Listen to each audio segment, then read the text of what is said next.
Welcome back. A beloved doctor, a retired professor, and a 97-year-old grandmother. Those are just a few of the people gunned down this weekend in the deadliest attack on Jews in American history. Two of the victims were a married couple, Bernice and Sylvan Simon.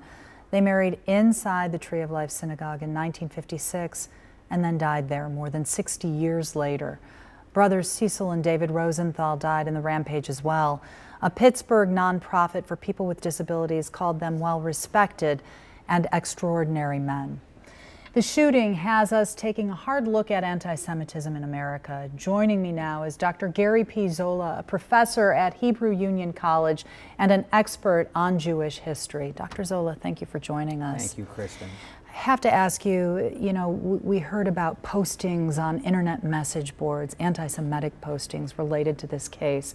Is the rise of the internet causing a transition from hate speech to hate action? I think that there's no question in my mind that the new social media is making it possible for individuals to extend their power in a far greater way than it was before that time in our history. There was a time when people had these ideas in their head. They weren't able to reach out beyond their homes or to touch millions of readers. Now, 10 people manifold times can reach out around the world. There's no doubt it's having an effect on the way people think and the way people behave. So you're having this connectivity everywhere, and then you have a climate where politically things are very rancorous. Right. Is that having an impact? Yes, I mean, when things like this happen, clearly there's a whole array of complex issues which are coming to play here. You have this idea that people are battening down the hatches, the idea that the person I disagree with politically is not simply someone who has a different idea and we can talk, but really is my enemy or the enemy of the people. And then there's these ideas that are put out on the internet through a whole variety of social media that have reached far beyond anything we've ever experienced in history.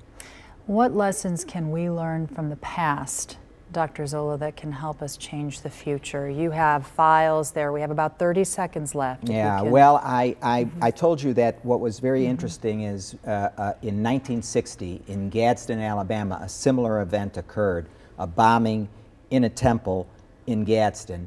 And fortunately, at that time, no one was killed. But the rabbi wrote a sermon delivered the following week, and in that sermon he says these words. He says, "It is now our lot that the world watches with eager eyes everything we do, and what we do shall be the basis for judging what we think." In other words, Kristen, in my opinion, we all have good thoughts. Majority of the people in this country have wonderful thoughts. We can't just think them and wait for somebody else to take action.